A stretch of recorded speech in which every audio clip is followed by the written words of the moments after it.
بسم اللہ الرحمن الرحیم۔ السلام علیکم ورحمۃ اللہ وبرکاتہ۔ ہندوستان کی سرزمین کے اوپر 35 کروڑ مسلمان جو آباد ہے، اور 35 کروڑ مسلمان کے اندر عام ہو یا خاص ہو، سب کی زبانوں پر یہ سوال عام طور پر ہیں اور سب کے ذہنوں میں یہ سوالات عام طور پر گھومتے رہتے ہیں کہ ہندوستان کے اندر امت مسلمہ کا کوئی ایسا کالج، کوئی ایسی یونیورسٹی، کوئی ایسا ہاسپیٹل جگہ جگہ پر نہیں ہے جیسا کہ ہونے چاہیے تھے۔ اگر ہیں تو وہ خاص ہے۔ علی گڑھ مسلم یونیورسٹی ہو گئی، جامعہ ہو گیا، یا اسی طریقے سے دیگر کچھ شہروں کے اندر ہماری یونیورسٹیاں موجود ہیں جو وقف ہیں مسلمانوں کی، لیکن امت مسلمہ کے ذہنوں میں جو مسلسل یہ سوالات ہیں اور یہ سوالات چلتے رہتے ہیں کہ ہر شہر کے اندر ایک کالج امت مسلمہ کا، ایک اسکول اور ایک ہاسپیٹل، ہر ایک مسلمان کے ذہن میں یہ سوال ہے۔ لیکن 75 سال کے اندر امت مسلمہ اپنے پیروں پر اس مضبوط طریقے سے کھڑی نظر نہیں آ رہی ہے جس طریقے سے امت مسلمہ کو 75 سال میں کھڑے ہو جانا چاہیے تھا۔ یہ امت مسلمہ کہ جس کو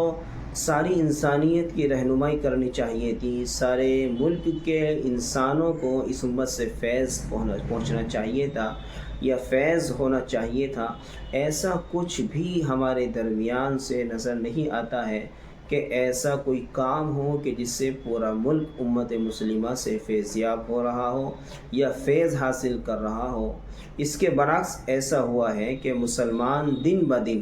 مالی اعتبار سے، کاروباری اعتبار سے اور ایمان کے اعتبار سے روز کمزور ہوتا جا رہا ہے،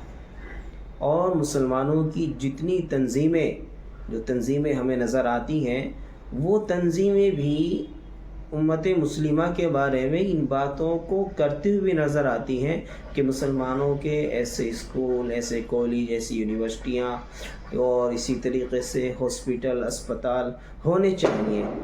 لیکن اگر وہ بھی اسی طرح کی گفتگو کریں گے تو ان کاموں کو انجام کون دے گا؟ یہ ہاسپیٹل بنائے گا کون؟ یہ کام تنظیموں کے ہیں، قوم کے سربراہ جتنے افراد ہیں، جو ذمہ دار لوگ ہیں، وہ سیاسی اعتبار سے ہوں، سماجی اعتبار سے ہوں، یہ ذمہ داریاں تو ان کی تھی۔ اگر قوم ان کاموں کو انجام دے گی تو پھر ذمہ داروں کی ذمہ داری کیا ہوگی؟ پھر امت مسلمہ سے جو ایک توقع اور ایک امید ساری انسانیت کو ہونی چاہیے تھی، یہ ذمہ داران حضرات اگر امت مسلمہ کو ایسے مضبوط ارادوں کے ساتھ اور ایسے پلیٹ فارم پر کھڑے کرتے تو کیا امت مسلمہ آج اس اپنے پلیٹ فارم پر کھڑی ہوئی نظر نہ آتی؟ یہ سوال صرف میرا ہی نہیں، یا یہ بات صرف میرے ذہن میں نہیں، یا یہ اس کے بارے میں صرف میں ہی نہیں سوچ رہا، بلکہ 35 کروڑ مسلمان جو اس ہندوستان کا ہے، ہر ایک مسلمان کے ذہن میں یہ سوال ہے،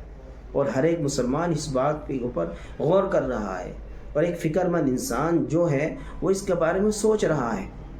کہ آخر مسلمان اتنا نہتہ، اتنا کمزور ہر اعتبار سے نظر کیوں آ رہا ہے، جبکہ مسلمان تو ساری انسانیت کی رہبری کے لیے، ساری انسانیت کی رہنمائی کے لیے، ساری انسانیت کی قیادت کے لیے آیا ہے۔ کنتم خیر امۃ اخرجت للناس،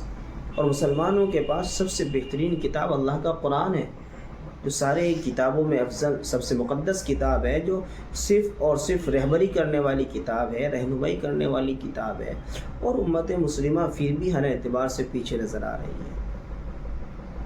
یہ سوالات ہیں جو ہر ایک انسان کے دل میں اور دماغ میں چل رہے ہیں، اور اسی وجہ سے ہم تعلیمی میدان میں بھی پیچھے نظر آتے ہیں، ڈاکٹری اعتبار سے ہم پیچھے نظر آتے ہیں، پولیس کے محکمے میں ہم پیچھے نظر آتے ہیں، فورس کے محکمے میں ہم پیچھے نظر آتے ہیں، یعنی کسی بھی شعبے کو یا کسی بھی ادارے کو یا کسی بھی نظام کو آپ اٹھا کر دیکھیں گے تو سب سے پیچھے اگر نظر آنے والے ہیں تو ہم ہی نظر آنے والے ہیں۔ اور پھر شکایتیں بھی ہیں ہمیں، سوالات بھی ہیں ہمارے، اور پھر شکایتیں بھی اپنوں سے ہیں۔ ایسا نہیں ہے کہ مسلمان ایسا نہیں کر سکتا، یہ مسلمان ایسے مضبوط ارادوں کے ساتھ کھڑا نہیں ہو سکتا۔ مسلمان وہ قوم ہے، یہ وہ امت ہے کہ جس نے دوسری قوموں کو سہارا دیا ہے۔ یہ مسلمان وہ قوم ہے کہ جس نے دوسرے مذاہب کے لوگوں کو راستے دکھائے ہیں، سیدھی راہ دکھائی ہے۔ ان لوگوں کو جینے کا سلیقہ سکھایا ہے، لوگوں کو دنیا کے بارے میں بتایا ہے کہ یہ دنیا کیا چیز ہے، لوگوں کو ایک دوسرے کا ادب و احترام، چھوٹے کا بڑے کا، امت مسلمہ نے یہ درس دیے ہیں لوگوں کو، لیکن آج امت مسلمہ ان تمام کی تمام چیزوں میں پیچھے نظر آ رہی ہے۔